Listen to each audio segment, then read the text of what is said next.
ओम अरहम। जैन विश्व भारती लाडनू तुलसी अध्यात्म निडम के तत्वाधान में मनो अनुशासन पर आधारित 17वां प्रेक्षा ध्यान शिविर का आयोजन किया गया। आचार्य श्री तुलसी के सानिध्य में युवाचार्य महाप्रज्ञ जी द्वारा प्रदत्त प्रवचन सुनिए।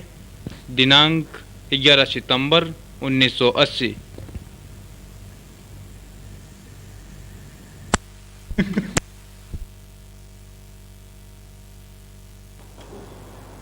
ज्योतिपुंज गुरुदेव, ज्योति की साधना करने वाले साधकगण। एक विद्यार्थी ने कहा, मैं स्मृति का विकास चाहता हूं, एकाग्रता का विकास चाहता हूं और अपनी कुछ आदतों को बदलना चाहता हूं। क्या यह संभव है? मैंने कहा, इस दुनिया में असंभव कुछ भी नहीं है और संभव भी कुछ भी नहीं है। सापेक्ष बात है। हर बात संभव बन सकती है और हर बात असंभव बन सकती है। तो मुझे बताएं क्या करूं? मैंने कहा, तुम कितने दिन रहना चाहते हो? अभी आधा घंटा बाद जाना चाहता हूं। मैंने कहा, असंभव है, यह बुद्धि का लेखा नहीं है। जो एक प्रश्न पूछा, उत्तर दिया, या तो समाधान हुआ या तर्क आगे बढ़ गया और बढ़ता ही चला गया। अगर बुद्धि के स्तर पर इन प्रश्नों का समाधान चाहते हो तो यह मुझे लगता है कि तीनों बातें असंभव। और यदि प्रयोग के आधार पर कुछ करना चाहते हो तो तीनों बातें संभव है। हमारे सामने सबसे बड़ा आयाम है बुद्धि का। हमने बुद्धि को इतना अतिरिक्त मूल्य दिया है, मानने लग गए कि इस दुनिया में बुद्धि से बढ़कर कोई चीज नहीं है। और जबकि उसका स्थान इतना बड़ा नहीं है। जहां छोटे को बहुत बड़ा स्थान दे दिया जाता है और बड़े को छोटा स्थान दिया जाता है, वह व्यतिक्रम होता है। और पूज्य पूजा व्यतिक्रम है। जहां पूज्य की पूजा का व्यतिक्रम होता है वहां नाना प्रकार की समस्याएं पैदा होती है। आज की सारी समस्याओं का यदि हम विश्लेषण करें तो हमें पता चलेगा कि बहुत सारी समस्याओं का जन्म इसलिए हो रहा है कि हमने बुद्धि को अतिरिक्त मूल्य दे रखा है।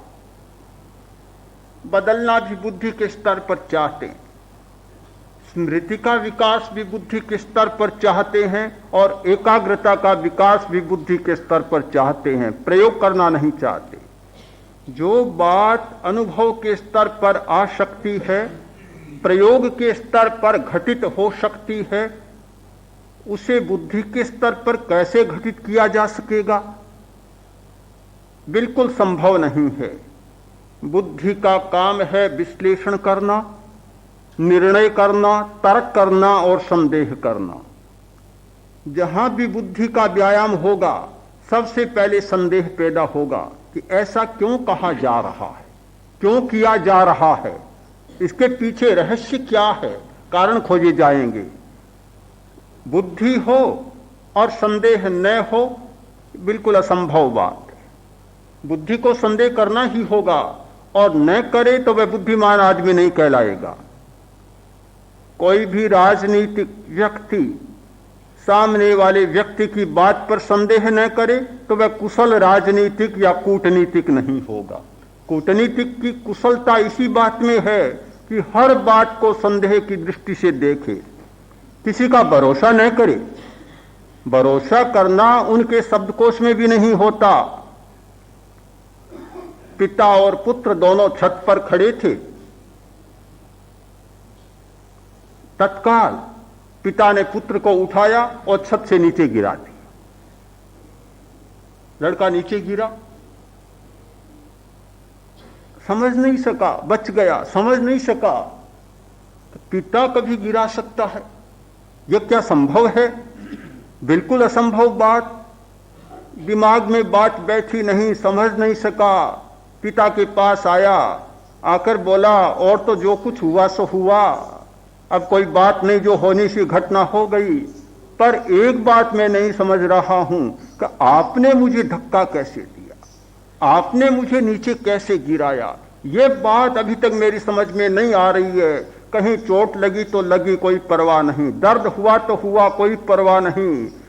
सब बातों को मैं गौण कर देता हूं, पर यही प्रश्न मेरे दिमाग को घूर रहा है कि भला पिता अपने लड़के को गिरा सकता है?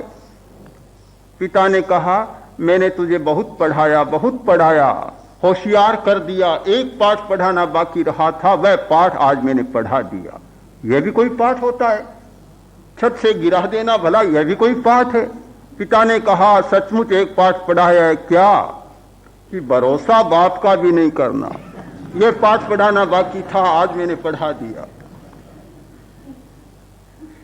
हमारी दुनिया, यह व्यवहार की दुनिया, यह बुद्धि के स्तर पर जीने वाली और चलने वाली दुनिया ऐसी है जहां यह पाठ पढ़ाया जाता है कि भरोसा बाप का भी नहीं करना, तो फिर और किसका किया जाए? संदेह बुद्धि का काम है, संदेह पैदा करना, और संदेह के बाद फिर तर्क होता है, तर्क चलता है। बुद्धि का काम है तर्क प्रस्तुत करना। मैं संदेह को भी बुरा नहीं मान रहा हूं, तर्क को भी बुरा नहीं बतला रहा हूं। कैसे बतला सकूं? जब इस बुद्धि की दुनिया में हमें जीना है तो संदेह न हो तो भी धोखा हो सकता है, और तर्क न हो तो भी धोखा हो सकता है। हमारा बहुत बड़ा आधार है तर्क। इसके आलंबन से हम बहुत सारी समस्याओं का पार भी पाते हैं। यदि तर्क न हो तो सारे न्यायालय आज बंद हो जाएं, कोई दरवाजा खटखटाएगा नहीं, तर्क के आधार पर चलता है। यदि तर्क न हो तो सांप्रदायिकता के दरवाजे भी बंद हो जाएं। सारे तर्क के आधार पर चल रहे हैं। आत्मा है या नहीं, एक प्रश्न सारा तर्क के आधार पर चल रहा है। आज से नहीं, सैकड़ों हजारों वर्षों से चल रहा है। एक दरवाजा खटखटा रहा है आत्मा को सिद्ध करने के लिए, तो दूसरा दरवाजा खटखटा रहा है आत्मा को अस्वीकार करने के लिए। सारा काम चल रहा है, बराबर चल रहा है। यदि तर्क न हो तो सांप्रदायिकता की दीवारें भी टिक न पाए। बहुत उपयोग है तर्क का। यदि तर्क न हो तो लड़ाइयां भी शायद इतनी न चले। लड़ाइयों का चलना जरूरी है। समाज हो, लड़ाइयां न हो तो फिर समाज ही क्या हुआ? व्यवहार में यदि लड़ाइयां न चले तो काम ही कैसे चले? लड़ाई के आधार पर तो बहुत निकम्मे आदमी काम वाले बन जाते हैं। अगर एक लड़ाई बंद हो जाए तो इतने लोग निकम्मे हो जाए कि सरकार को रोजी जुटानी मुश्किल हो जाए। कितने लोग लड़ाई के आधार पर अपनी जीविका चला रहे हैं। दो को लड़ा देते हैं और अपनी जीविका बना लेते हैं। कुछ लोग कहते हैं कि इन दोनों में तो लड़ाई मिट सकती है, पर वे बिचौले वाले मिटाना नहीं चाहते। क्यों नहीं चाहते भाई? अगर मिट जाए तो उनकी जीविका बंद हो जाए, रोजी रोटी बंद हो जाए, लाखों वकील बेकार हो जाए। हाँ, लाखों वकील बेकार हो जाए, और बिना वकालत पढ़े भी जो लड़ाने वाले हैं उन सब का धंधा चौपट हो जाए। तर्क ने बहुत बड़ा काम हमें दे रखा है। उस तर्क को हम निकम्मा कैसे माने, अनुपयोगी कैसे माने? बुद्धि ने एक बड़ा क्रीड़ा का प्रांगण खोल रखा है। ओलंपिक खेल में जितने खिलाड़ी इकट्ठे नहीं होते, उससे हजारों गुना ज्यादा खिलाड़ी इस बुद्धि के क्रीड़ा प्रांगण में खेल रहे हैं। औरों की बात छोड़ दें। शिष्य गुरु का भक्त होता है और गुरु को गुरु स्वीकार करता है। गुरु को स्वीकार करना दुनिया में सबसे बड़ा स्वीकार है। मनुष्य अपने पिता की बात को ठुकरा सकता है, अपनी माता की बात को ठुकरा सकता है, अपनी पत्नी की बात को ठुकरा सकता है, हर किसी की बात को ठुकरा सकता है, किंतु गुरु की बात को ठुकराना नहीं चाहता। जिसे गुरु मान लिया तो बहुत बड़ा मान लिया, सर्वोपरि मान लिया, उसकी बात को कभी नहीं ठुकरा सकता। गुरु देवता होता है, गुरु को ब्रह्मा कहा गया, भगवान कहा गया, विष्णु कहा गया, सब कुछ कहा गया, भला उसकी बात को कैसे ठुकरा सकता है। पर यह तर्क एक ऐसा है कि जब यह बीच में आता है तो फिर गुरु को भी ठुकरा सकता है, गुरु की बात को भी ठुकरा सकता है। लंबी चर्चा में नहीं जाऊं, पर कहानी का सार जो बहुत बार सुनी जाती है कहानी, सार संक्षेप आपके सामने प्रस्तुत करूं। गुरु और शिष्य दोनों सो रहे थे। गुरु के मन में प्रश्न पैदा हुआ कि वर्षा आ रही थी, आ रही है या बंद हो गई। कहा जाओ निगाह करो, वर्षा हो रही है या बंद हो गई। चेला बड़ा आलसी था। अब आलसी था, काम करना नहीं चाहता, या तो काम करना पड़े। जब नए करने की इच्छा हो तो फिर तर्क का बहुत बड़ा सहारा, तर्क का इतना बड़ा हमारे जीवन में सहारा है कि उसके द्वारा हर काम संभव हो जाता है।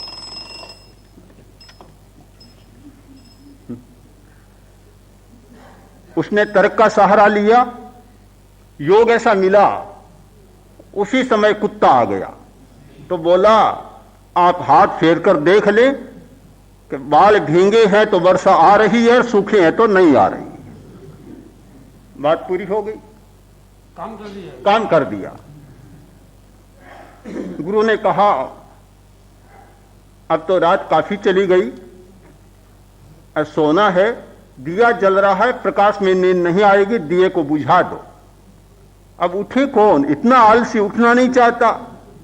तो बोला कि दिया बुझा ही हुआ है, आप अपने मुंह पर कपड़ा ढांक ले, दिया अपने आप बुझ जाएगा।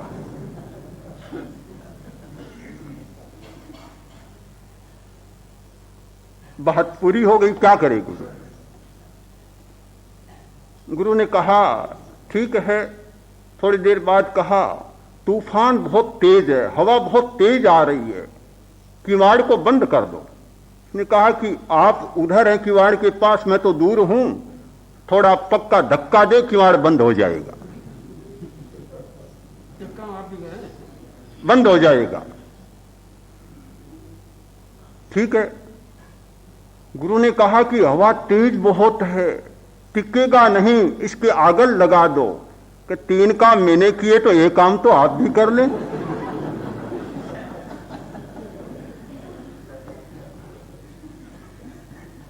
यह तर्क का खेल जब बीच में आता है तो गुरु और शिष्य की बात भी कहीं रह जाती है।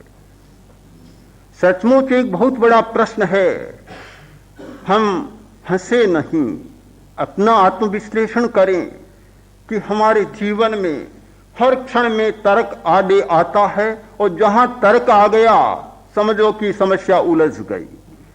तर्क के द्वारा 100 में 5% समस्याएं सुलझती हैं तो होंगी, मुझे लगता है कि 95% समस्याएं उलझ जाती है, और गांठ इतनी घुलती है वह रेशम की गांठ फिर खोले खुलती नहीं।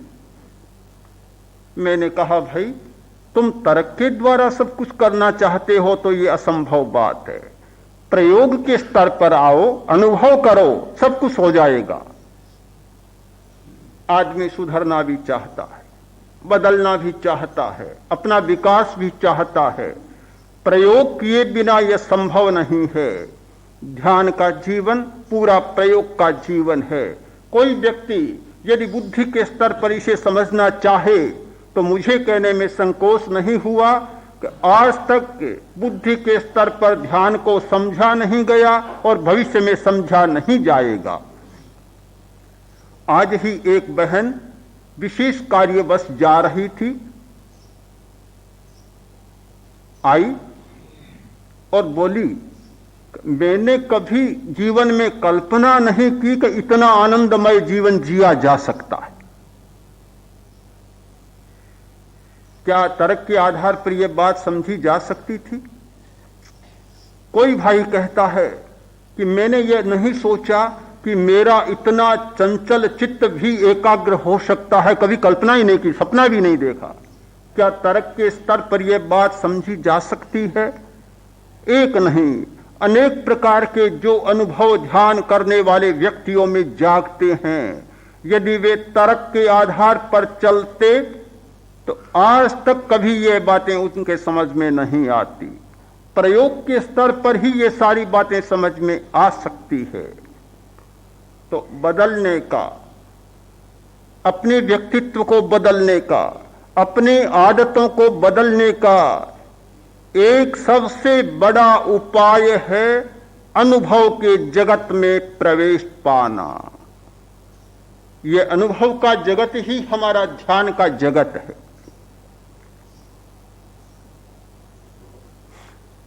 व्यक्ति बदलता है, क्यों बदलता है? इस पर भी थोड़ा विचार करें। हमें विमर्श करना होगा कि आदमी बिगड़ता भी है भीतरी कारणों से और सुधरता भी है भीतरी कारणों से। जब हम किसी को बिगाड़ने की बात भी बाहरी कारणों से सोचें तो संभव नहीं होगी, और सुधारने की बात भी बाहरी कारणों से सोचें तो संभव नहीं होगी। हमें भीतर की खोज करनी होगी, भीतर में जाना होगा। हमारे शरीर में ग्रंथियां हैं और वे ग्रंथियां व्यक्ति को बनाने बिगाड़ने में बहुत बड़ा काम करती हैं। एक शरीर शास्त्री जानता है कि अंतःस्रावी ग्रंथियों का कितना बड़ा काम है व्यक्तित्व के निर्माण में और व्यक्तित्व को बिगाड़ने में। हमारा नाड़ी संस्थान कितना बड़ा भाग लेता है व्यक्तित्व के निर्माण में और व्यक्तित्व के बिगाड़ने में। जब तक हम उन पर ध्यान नहीं देंगे तब तक ये सुधरने वाली समस्या का हल हमें उपलब्ध नहीं होगा। मैं एक घटना प्रस्तुत करना चाहता हूं, कहानी नहीं किंतु सही घटना है। रोम का एक व्यक्ति 10 वर्ष से अपराधी बन गया। बहुत छोटी अवस्था में बालक भी अपराधी बन जाते हैं, और 50 वर्ष तक लगातार अपराध करता चला गया। 50 वर्ष के अपराधी जीवन में 44 बार जेल में गया। कितना भयंकर अपराधी। आज बहुत वैज्ञानिक विकास हुआ है। किसी भी व्यक्ति को अपराधी मानने के पीछे कारणों की खोज भी की जाती है कि यह इतना अपराध आखिर क्यों कर रहा है, इसका मनोवैज्ञानिक कारण क्या है। जब मनोवैज्ञानिक कारणों की खोज की, पता लगाया, फोटो लिए, तो पता लगा कि उसकी कनपट्टी के पास एक कांच का टुकड़ा फंसा हुआ।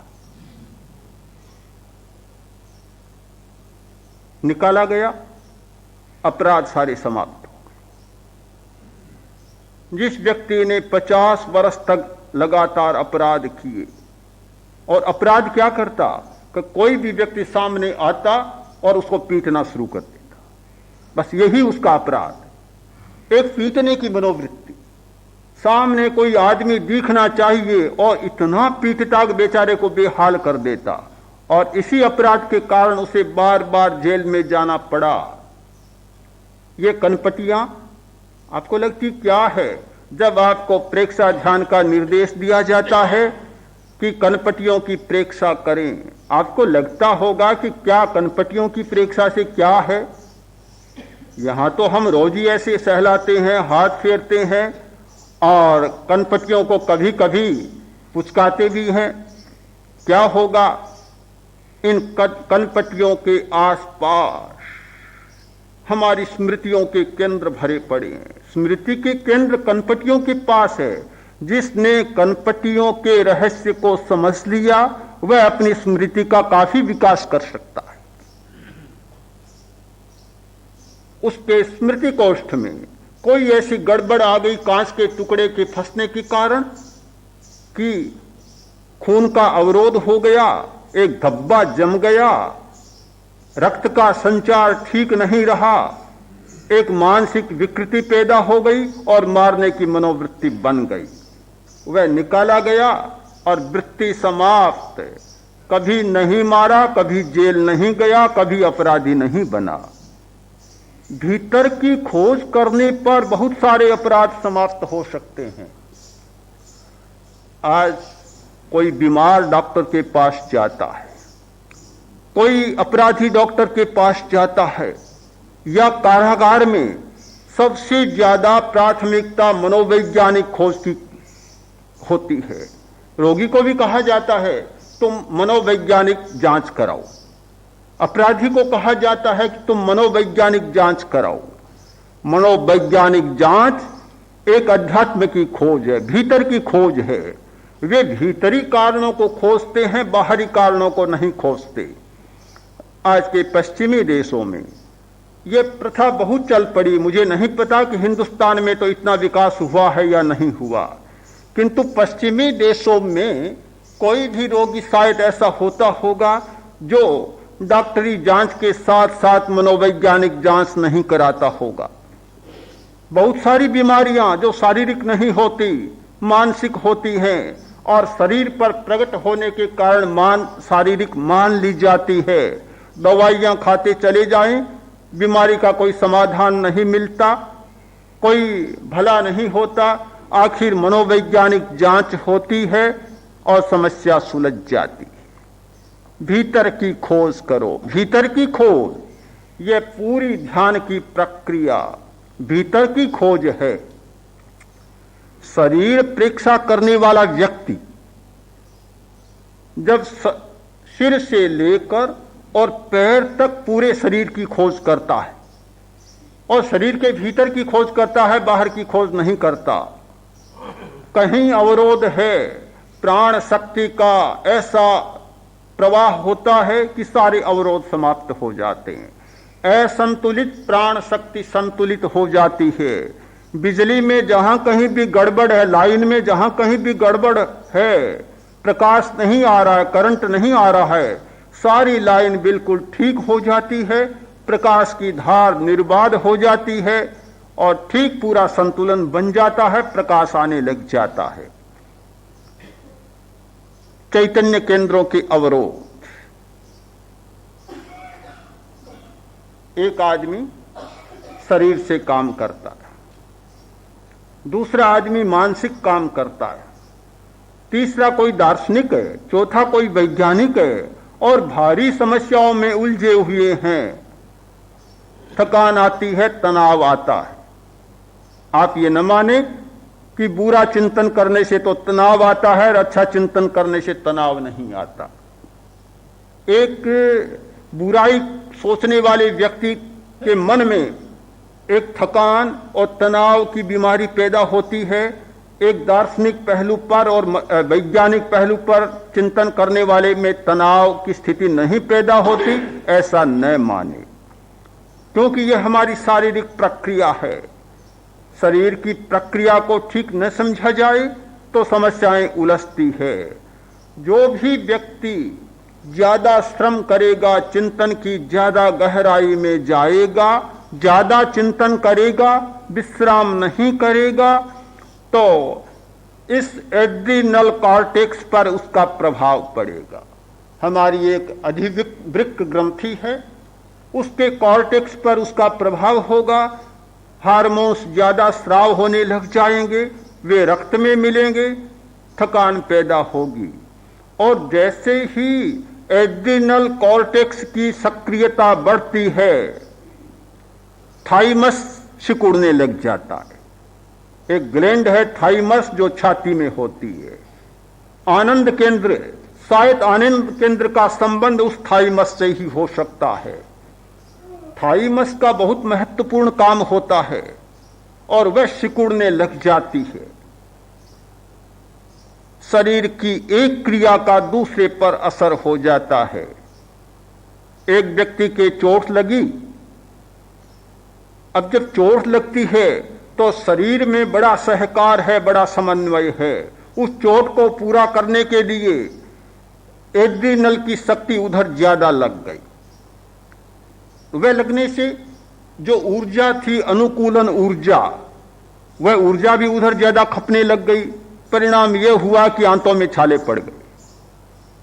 अब आंतों में छाले पड़े, कोई कारण नहीं, कोई खाने की गड़बड़ नहीं, कोई पाचन का दोष नहीं, किंतु जो ऊर्जा आंतों को मिलनी चाहिए थी वह ऊर्जा भी उस टूट फूट में हड्डियों को ठीक करने में लग गई।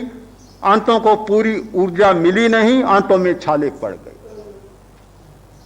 ऊर्जा का संतुलन, प्राण धारा का संतुलन, विद्युत का संतुलन बना रहे, इस दृष्टि से मैं समझता हूं कि ध्यान का बहुत बड़ा महत्व होता है।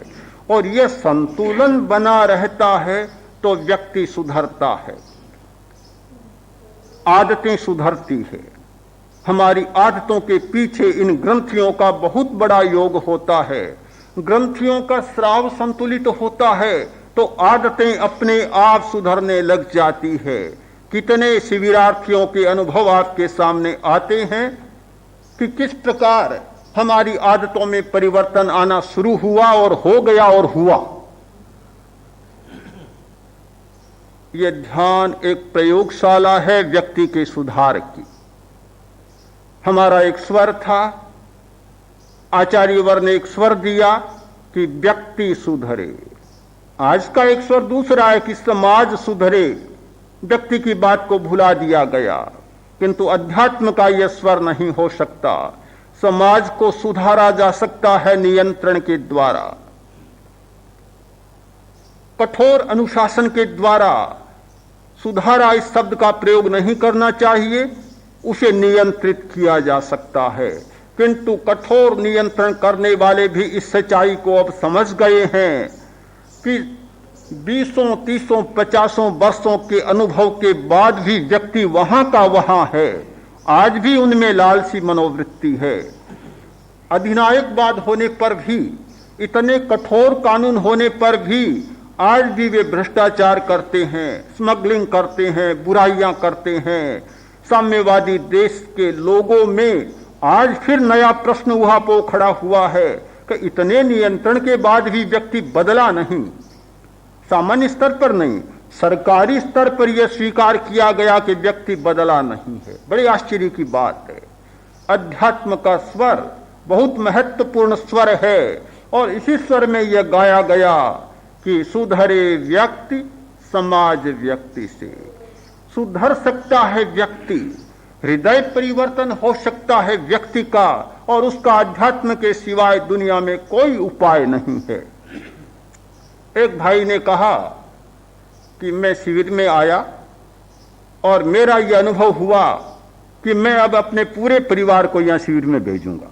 मैंने पूछा क्यों? कि मुझे लगता है कि पूरा परिवार आ गया तो मेरा सारा परिवार सुधर जाएगा और मेरा जीवन बहुत शांतिपूर्ण हो जाएगा। यह सच्चाई है, वास्तविक बात, कि जब व्यक्ति स्वयं सुधरता है, उसकी आदतें बदलती है और कल्पना नहीं करता है कि इस प्रकार बदल सकती है, तब उसको लगता है कि ध्यान में मेरा लड़का भी आए, मेरी पत्नी भी आए, जिससे बहुत सारी समस्याएं हल हो जाए, मेरी माँ भी आए। मैंने देखा हर व्यक्ति के मन में ये प्रेरणा जागती है कि आए आए, अपनी बात को गौण कर देता है, उनको भेजना चाहता है, बुलाना चाहता है, भेजना चाहता है। हमने अनुभव किया, एक बहन जो शिविर में नहीं आई, पति आया, बहुत गुस्सेल था, आदत में बहुत परिवर्तन हो गया। पहली बार ही गया, पत्नी ने कहा ये क्या हुआ, इतना झगड़ालू, इतना गुस्सेल और बहुत शांत हो गया, ये क्या हुआ? उसने कहा शिविर में जाकर आया हूं, ध्यान की साधना करके आया हूं। दूसरा शिविर होने वाला, पत्नी अकस्मात बीमार हो गई, हॉस्पिटल में भर्ती। पति ने कहा नाम तो लिखाया था पर अब तो नहीं जा सकता, तुम इस स्थिति में हो, मैं कैसे जाऊं? उसने कहा मेरी चिंता मत करो, आप शिविर में चले जाओ, मेरी चिंता छोड़ दें। क्यों होता है ऐसा कि जब आदमी को बदला हुआ देखता है तो दूसरे व्यक्ति के मन में भावना जागती है कि वे भी बदलेंगे, वे भी बदलेंगे और सब बदल जाएंगे तो हमारे घर की स्थिति ठीक हो जाएगी। आज ये तुलसी अध्यात्म नीडम, ये प्रज्ञा प्रदीप एक आदतों को बदलने की प्रयोगशाला बन रही है। और सबसे बड़ी बात है आदतों को परिवर्तन करने की। औरों की बात छोड़ दें, आज के बड़े बड़े मनोवैज्ञानिक भी आदतों को बदलने में अपने को कठिनाई अनुभव कर रहे हैं, और वे बदलते हैं तो रासायनिक प्रयोगों के द्वारा, दवाइयां दे देकर बदलते हैं। और आखिर कब तक दवाइयां काम करती, उनकी अपनी सीमा होती है, दवाई की अपनी सीमा है। यदि वास्तव में हमारा अंतःकरण बदल जाए, ग्रंथियों के स्राव बदल जाएं, जैविक रासायनिक परिवर्तन हो जाए, स्वतः हम रसायनों को बदल सके, भावनात्मक प्रयोगों के द्वारा, एकाग्रता के द्वारा, प्राण शक्ति के प्रयोगों के द्वारा, मानसिक प्रक्रियाओं के द्वारा, कायोत्सर्ग, शरीर प्रेक्षा, चैतन्य केंद्र प्रेक्षा और श्वास प्रेक्षा के द्वारा यदि हम अपने रसायनों को बदलने में सक्षम हो जाएं, तो फिर किसी टिकिया की जरूरत नहीं और किसी बात की जरूरत नहीं। भाई शिविर में आया हुआ है, उसने बताया कि इन वर्षों में शरीर स्वास्थ्य के लिए लगभग 50,000 रुपया खर्च कर चुका। बहुत बड़ी राशि है, 50,000 में तो एक भवन खड़ा हो जाए अच्छा खासा, किसी गरीब का मकान भी बन जाए। 50,000 खर्च कर चुका, इस पर भी रोज टिकिया लेकर नींद लेनी पड़ती, बिना गोलियों की नींद नहीं आती। शिविर लगा जयसिंहपुर में, जेठा भाई गए, शिविर हुआ और थोड़ा ध्यान का प्रयोग किया, बिना दवाई खाए नींद आने लग गई। संकल्प किया कि अब तो शिविर में जरूर जाना है। थोड़ा भी आदमी बदलता है फिर उपदेश की जरूरत नहीं होती। आज ही आचार्य वर ने कहा था कि हमारा पुराना सिद्धांत है कि गुरु का काम होता है, आचार्य का काम होता है कि शिष्य को एक थोड़ा सा अनुभव करा दे, और जब अनुभव थोड़ा सा जाग जाता है फिर उपदेश देने की कोई जरूरत नहीं। फिर तो जबरदस्ती आना चाहता है, जबरदस्ती आना चाहता है। हमने अनुभव किया ऐसे लोग जो व्यथा से पीड़ित हैं, शारीरिक व्यथा से, न केवल शारीरिक व्यथा से, मानसिक व्यथा से, जिनके पति का वियोग हो गया, हाल ही में अभी अभी हो गया, अकस्मात हो गया, मन पर बड़ा धक्का लगता है, कहीं भी जाते हैं बड़ी बेचैनी अनुभव होती है। ऐसी बहनों से भी बातचीत की तो वे कहते हैं कि इतनी शांति मिली है जिसे हम बता नहीं सकते। वह शांति कोई ऊपर से नहीं बरस रही है, अपने आंतरिक परिवर्तन में से शांति का स्रोत फूट रहा है। तो जिस दिन ये व्यक्ति सुधार की प्रक्रिया गतिशील हो जाएगी, ये व्यक्ति परिवर्तन की प्रक्रिया तेज हो जाएगी, यह रफ्तार तेज होगी, तो फिर समाज परिवर्तन की प्रक्रिया हमारे सामने स्पष्ट होने लगेगी। मैं अनुभव करता हूं कि हमारे इस तुलसी अध्यात्म नीडम के कार्यकर्ता, अधिकारी अगर इस स्वप्न में बैठे रहे कि शिविर में 100, 200 आदमी, 250 आदमी आते हैं और बहुत काम हो जाएगा, तो बड़ी भ्रांति में है। वे अपनी भ्रांति को तोड़ें। इस रफ्तार से चलें तो लाडनू को पूरा करने में भी कितने वर्ष लग जाएंगे। फिर तो ये बैलगाड़ी न जाने कब चलेगी। आज के राकेट युग में अगर हम बैलगाड़ियों की यात्रा ही करते रहे तो फिर इस साधना केंद्र के अधिकारी भी बैलगाड़ी की सवारी ही करें। फिर उन्हें भी अपनी रफ्तार को तेज करनी होगी, पैरों को भी गतिशील बनाना होगा, शक्ति को भी बढ़ाना होगा, कि जो बात 100-200 लोगों तक पहुंचती है वह बात एक वर्ष में लाखों करोड़ों आदमियों तक पहुंच जाए। आज की दुनिया में संचार के बहुत माध्यम है, बहुत साधन है, कोई कमी नहीं है। यदि योजना हो, बुद्धि हो, अनुभव हो, तीनों का योग हो तो आज की दुनिया में कोई कमी नहीं, और तीनों का अभाव हो तो दुनिया में कुछ भी नहीं। हमें इस प्रश्न पर बहुत गंभीरता से विचार करना है। यह ध्यान की साधना, व्यक्ति सुधार की प्रक्रिया, जिसका स्वर अणुव्रत के साथ उच्चरित हुआ था। जिस दिन अणुव्रत आंदोलन का शिलान्यास हुआ उस दिन यह स्वर शक्तिशाली बना था कि सुधरे व्यक्ति समाज व्यक्ति से। यह हमारा एक लक्ष्य बन गया। हम समाज को सुधारना चाहते हैं, हमारा कोई विवाद नहीं समाज सुधारकों से।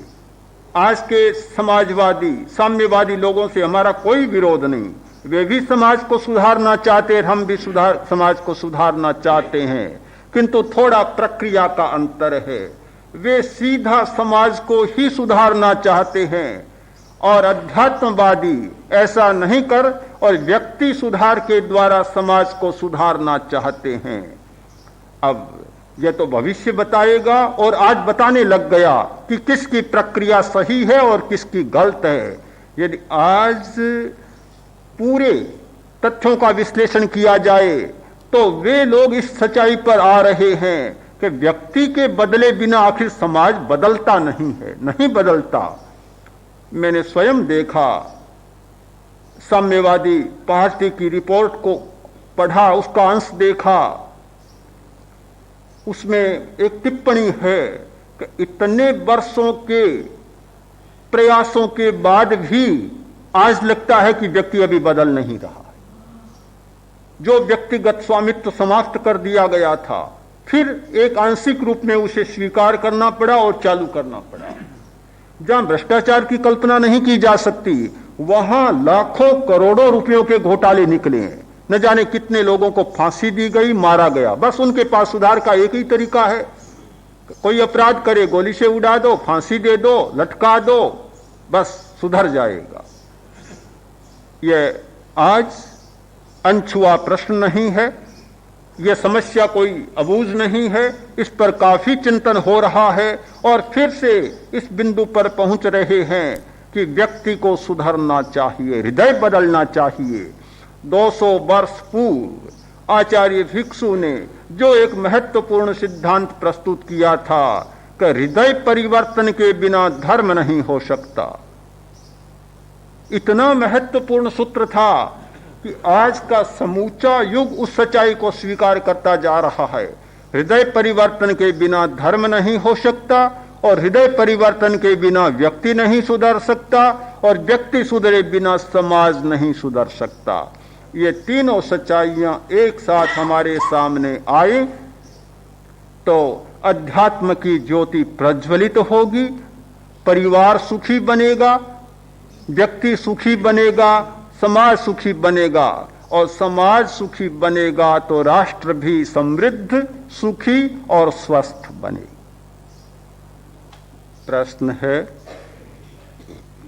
कि आसन और मुद्राओं के द्वारा अंतःस्रावी ग्रंथियों को प्रभावित किया जा सकता है। बहुत अच्छा प्रश्न है। प्रत्येक आसन का और मुद्रा का हमारी ग्रंथियों के साथ संबंध जुड़ा हुआ। आसनों का चुनाव बहुत वैज्ञानिक ढंग से किया गया है, पर होता क्या है कि करने वाले तो बहुत अनुभव के साथ किसी पद्धति का प्रयोग करते हैं। जैसे जैसे समय बीतता है उसके पीछे के जो अनुभव हैं, पद्धतियां हैं, प्रयोग हैं, वे तो कम होते चले जाते हैं और आकार पीछे शेष रह जाता है। हमारी जितनी अंतःस्रावी ग्रंथियां हैं उन सब को प्रभावित करने वाले आसन भी है। वे ध्यान के द्वारा प्रभावित होती हैं, मुद्राओं के द्वारा प्रभावित होती हैं, प्राण प्रक्रिया और श्वास प्रक्रिया के द्वारा प्रभावित होती हैं और आसनों के द्वारा प्रभावित होती है। थोड़ी लंबी चर्चा करना चाहता हूं, संक्षिप्त सी। कहा गया कि जीवा का संयम करो, प्रशंसा की इच्छा मत करो। बार बार देखता हूं आगम की वाणी में मिलता है कि प्रशंसा की इच्छा मत करो, जननेन्द्रिय का संयम करो। ये तीन बातें बहुत अधिकता से मिलती है। क्यों?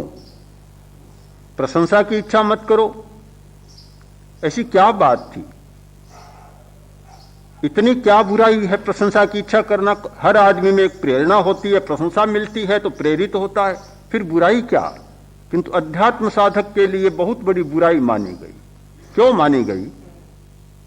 ये तीनों वृत्तियां हमारे तीन चैतन्य केंद्रों से संबंध रखती हैं। भोजन या जीवा का संबंध है स्वास्थ्य केंद्र से, जननेन्द्रिय से।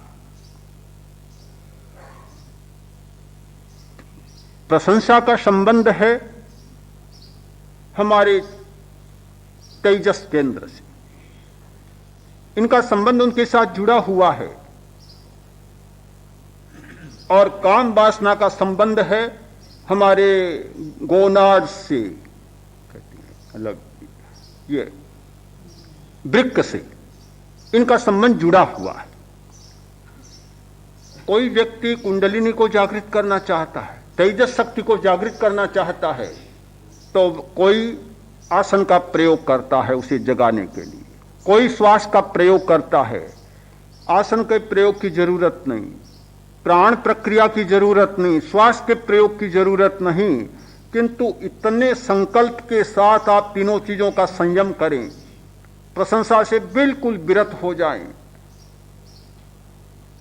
जिह्वा स्वाद से बिल्कुल विरत हो जाएं, अपने आप वे चैतन्य केंद्र जाग जाएंगे, ग्रंथियां प्रभावित हो जाएंगी। ग्रंथियों को प्रभावित करने का कोई एक ही तरीका नहीं है, 20 तरीके हैं। उनमें आसन भी एक है। जो आसन का भी ठीक प्रयोग करता है, जानबूझकर जान लेता है कि किस ग्रंथि के प्रभाव से कौन सी ग्रंथि प्रभावित होती है, तो वही काम बन सकता है जो ध्यान के द्वारा बनता है।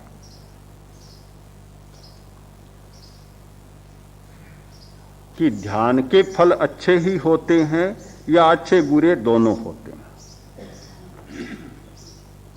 हमारे व्यवहार में आने वाली कोई भी वस्तु ऐसी नहीं कि जिसे हम यही कह सकें कि यह तो अच्छी ही है या बुरी ही है। ध्यान का फल भी बुरा हो सकता है, हो सकता है। बुराई अच्छाई मात्रा परिस्थिति आदि आदि संदर्भों के साथ संबंध रखती है। ध्यान भी एक साथ बहुत लंबा कर लिया बुरा फल हो जाएगा। एक बहन आई थी पहले शिविर में, जैसे ही श्वास का प्रयोग शुरू होता और उसकी स्थिति गड़बड़ा जाती। हमने पूछा कि क्या हुआ, क्यों होता है तुम्हारे ऐसे? उसने कहा कि पहले मैं यहां आई थी, मैंने सुना कि दीर्घ श्वास का प्रयोग करना बहुत अच्छा है। मैं नेपाल चली गई, 7-7 घंटा प्रयोग करना शुरू कर दिया एक साथ। आदि पागल सी बन गई। अब जहां कहीं भी दीर्घ श्वास प्रेक्षा की बात आती है, आते ही उसके दिमाग में गड़बड़ी पैदा हो जाती, फल बुरा हो गया। काल स्थान विवेक ये सारी बातें हो तो ध्यान का फल अच्छा होता है, और इनका विवेक न हो तो ध्यान का फल बुरा भी हो सकता। बहुत से व्यक्ति ऐसे देखे गए हैं जो ध्यान प्राणायाम का प्रयोग करते हैं फिर भी भ्रष्टाचार भी करते हैं। बात ठीक है कि ध्यान और प्राणायाम करने मात्र से यह भ्रष्टाचार की या नशे की या बुरी आदतें नहीं बदलती। एकाग्र होकर बैठ गए, 1 घंटा भर ध्यान किया बदल जाए कठिन लगता है, चित्त भी पूरा एकाग्र नहीं होता। हम जब ये जान लें कि शरीर के किस भाग पर किस प्रकार का ध्यान करने से कौन सी आदत बदलती है, ये जब तक स्पष्ट न हो जाए तब तक ये ठीक बात है कि ध्यान से व्यक्ति नहीं बदलेगा। इसीलिए तो प्रेक्षा ध्यान की पद्धति में इन बातों पर ज्यादा ध्यान दिया गया। शरीर शास्त्र की आज की समस्याएं, मानस शास्त्र की आज की समस्याएं और यौन शास्त्र की आज की समस्याएं, कर्म शास्त्र की समस्याएं, इन सारी समस्याओं पर विचार कर और कुछ ऐसे सिद्धांत निश्चित किए गए कि जिनके द्वारा व्यक्ति प्रभावित होता है, हमारी ग्रंथियां प्रभावित होती है। गुस्से की भयंकर आदत आप ध्यान करते चले जाएं, किंतु जब तक ज्योति केंद्र पर ध्यान करने की चाबी आपको नहीं मिलेगी, उत्तेजना नहीं बदलेगी। और जिन जिन व्यक्तियों ने ज्योति केंद्र पर विधिवत ध्यान किया, उनका न बदला हो, ऐसी एक घटना भी हमारे सामने नहीं है। तो हर ग्रंथि का अपना अपना अलग कार्य है। शरीर शास्त्र का विद्यार्थी जानता है कि हाइपोथैलेमस नियंत्रण करता है, पिनियल उससे प्रभावित होती है, पिनियल पिट्यूटरी पर अनुशासन करता है। अनुशासन की पूरी व्यवस्था हमारे शरीर में है और वे नीचे की ग्रंथियों पर कंट्रोल करते हैं, सारी ग्रंथियों पर। अब किस प्रकार का हार्मोन, एक एक ग्रंथि के एक एक हिस्से से 60 प्रकार के हार्मोन स्राव होते हैं, बहुत पतले, जिन्हें हम कर्म शास्त्र की भाषा में विपाकोदय कह सकते हैं, रसस्राव कह सकते हैं, अनुभाग रस कह सकते हैं। जो रस का स्राव होता है बहुत सूक्ष्म होते हैं, किंतु होम्योपैथी दवा की भांति इतने प्रभावित करते हैं कि सारे व्यक्ति के चरित्र और व्यवहार को वे बदल देते हैं। तो जब तक ठीक विधिवत ध्यान की प्रक्रिया समझ में नहीं आएगी तो व्यक्ति नहीं बदलेगा और भ्रष्टाचार हो सकता है, इसमें कोई आश्चर्य की बात नहीं। अब समय बहुत हो गया, आचार्य प्रवर के ठीक है, बच्चा प्रश्न पूछता है कि अध्यात्म और विज्ञान की भेद रेखा कहाँ समाप्त होती है। पहले तुमको यह समझना होगा कि कहाँ शुरू होती है। अभी छोटा बच्चा है तो पहले शुरू की बात, फिर समाप्त होने की बात। तो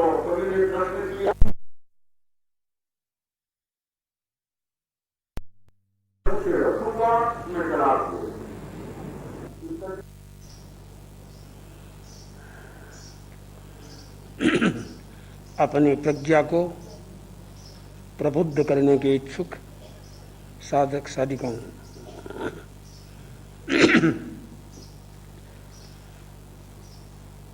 आज जो कहा गया, सुधरे व्यक्ति समाज व्यक्ति से, व्यक्ति सुधार प्रमुख है और व्यक्ति को सुधारना ही होगा अगर समाज को सुधारना है। केवल समाज को सुधारने की कल्पना रह जाएगी, व्यक्ति जैसा का तैसा बना रहेगा। एकदम सही बात है, कोई संदेह की बात नहीं। किंतु व्यवहार की भूमिका में हमें एक बात फिर भी ध्यान में रखना है, समाज का भी व्यक्ति पर बड़ा असर पड़ता है। व्यक्ति चाहे कितना ही सुधरा हुआ है, कैसा ही है, किंतु समूचा समाज अगर बिगड़ा हुआ है, उसको सुधरे हुए बने रहना बड़ा कठिन पड़ता है। निश्चित बात है, व्यवहार है, वहां समाज को भी बदलना पड़ेगा व्यक्ति के सुधारने के लिए। हकीकत नहीं है, ये व्यवहार है।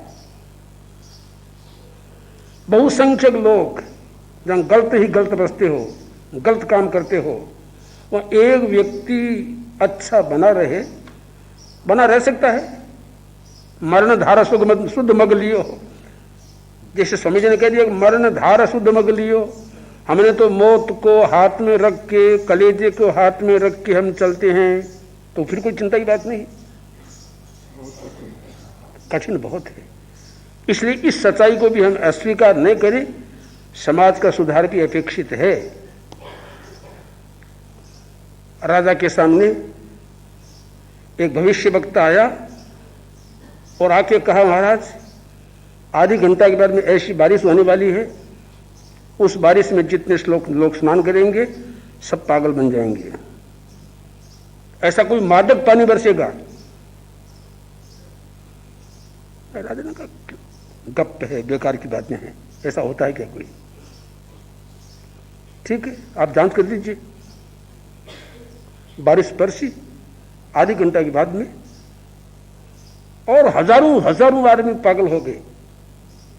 जिन व्यक्तियों ने वर्षा में स्नान किया, वर्षा की बूंदों को छुआ, पागल हो गए। आप जानते हो पागल क्या करते हैं? विक्षिप्त होते हैं, वो तो नंगे होंगे नाचने लगे, हजारों आदमी। राजा ने कहा, प्रधानमंत्री चलो देखे सी क्या हो रहा है। दोनों गए, देखते तो हजारों व्यक्ति नंगे नाच रहे हैं। दो व्यक्ति कपड़े पहने हुए हैं, सब ने कहा ये पागल आदमी आए, देखो ये पागल आए, पकड़ो इनको, पकड़ो। सदन का मंत्री क्या करे? मारे जाएंगे? बोले नहीं मारे जाएंगे, क्या करें, हम भी ऐसे बन जाओ।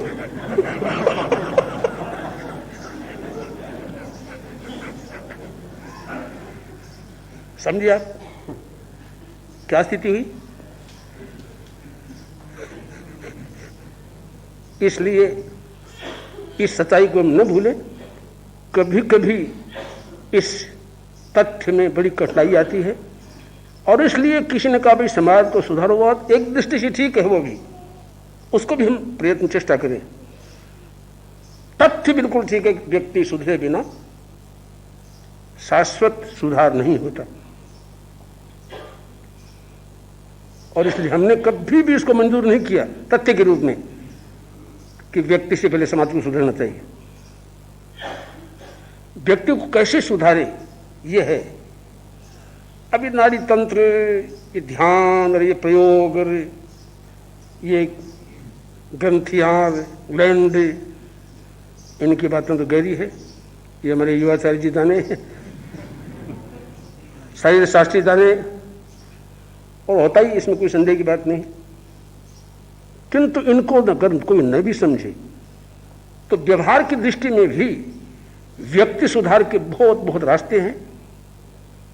अकेला व्यक्ति सुधरा हुआ अपने प्रयोग के द्वारा अनेकों को सुधार सकता है, बशर्ते कि जीवन के व्यवहार में वैसा प्रयोग करे। प्रयोग नहीं करे तो नहीं सुधर सकता।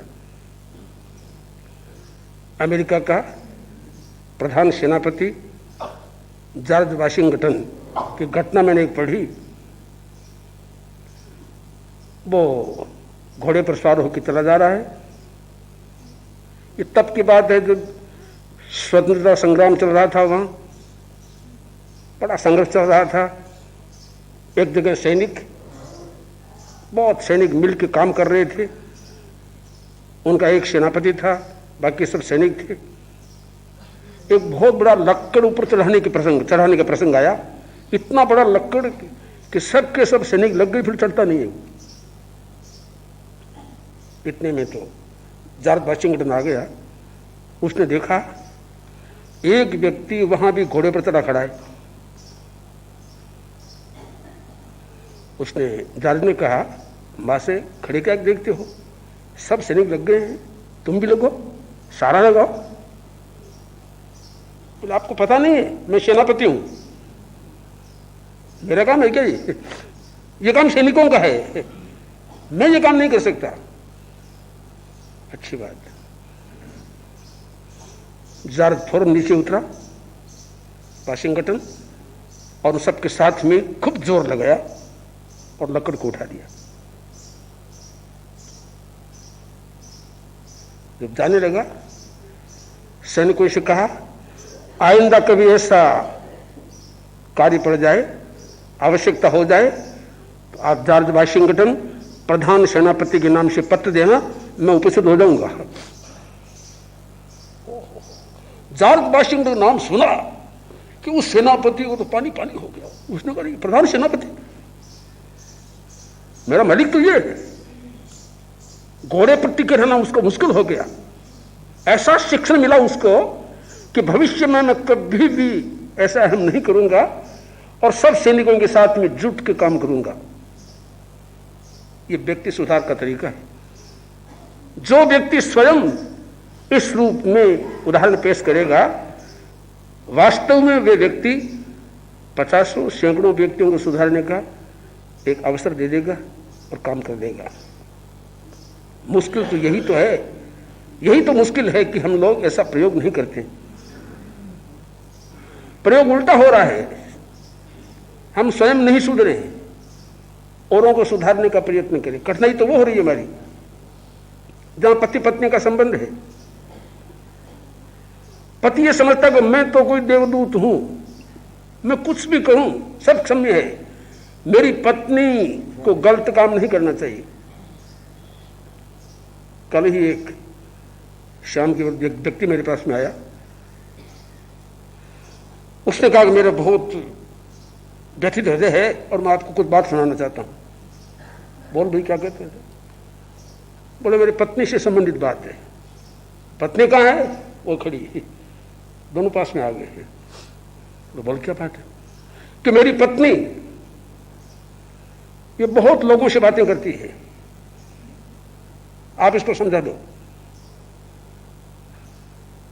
मैंने कहा तुम खुद बात करते हो? बोले मैं तो करता हूं। तो पत्नी क्यों नहीं करे? बोले इसको नहीं करना चाहिए, युवक आदमी है। मैंने कहा कैसी पागलपन की बात है, तुम लड़कियों के साथ? बोले मैं तो करता हूं लड़कियों के साथ बात। तो ये लड़कों के साथ बात क्यों नहीं करे? हाँ, अगर अकेली करती हो, ऐसी कोई बात करती हो तो तुम्हारा अधिकार उसको समझाओ, बल्कि इसका अधिकार क्यों नहीं है? बोले इस बात को लेके मेरे मन में बड़ा तनाव रहता है, मेरा मन बड़ा खराब रहता है, एकदम गुस्सेल हो गया हूं मैं। मैंने कहा ये गुस्सा तुम्हारा जीवन भर मिटने का नहीं है। कैसे मिटेगा जब तुम तो कुछ भी कर सकते हो और पत्नी कुछ भी नहीं कर सकती? कैसी मनोवृत्तियां मनुष्य की है। ऐसी मनोवृत्तियां जब तक नहीं बदलेगी तब तक आदमी कैसे किसी को सुधार करेगा? तो व्यवहारिक भूमिका में बात ऐसी है कि हम लोग समझें और व्यक्ति का सुधार करें, स्वयं व्यक्ति सुधर के औरों को ऐसी प्रेरणा करें। और ऐसी प्रेरणा हम करेंगे तो फिर हमारी ये ध्यान, ये आसन, ये प्राणायाम इतने सहयोगी बन जाएंगे, इतने हमें योगदान देने वाले बन जाएंगे कि फिर हम वास्तव में ही एक बहुत बड़ी अद्भुत शक्ति पैदा कर देंगे। किंतु वह पद्य बहुत ही बड़ा पद्य है और लाखों लाखों मनुष्यों के कंठों पर नाच रहा है। सुधरे व्यक्ति समाज व्यक्ति से राष्ट्र स्वयं सुधरेगा, सुधरे व्यक्ति समाज व्यक्ति से राष्ट्र स्वयं सुधरेगा। हम इस व्यक्ति सुधार की सिद्धांत को लेकर चलें और बहुत बड़ा काम करें। अरहंते शरणं पवज्जामि सिद्धे शरणं साहू केवलिपन्नतं अरहंते शरणं पवज्जामि सिद्धे शरणं पवज्जामि साहू शरणं पवज्जामि केवलिपन्नतं शरणं पवज्जामि अरहंते शरणं पवज्जामि सिद्धे शरणं पवज्जामि साहू शरणं पवज्जामि केवलिपन्नतं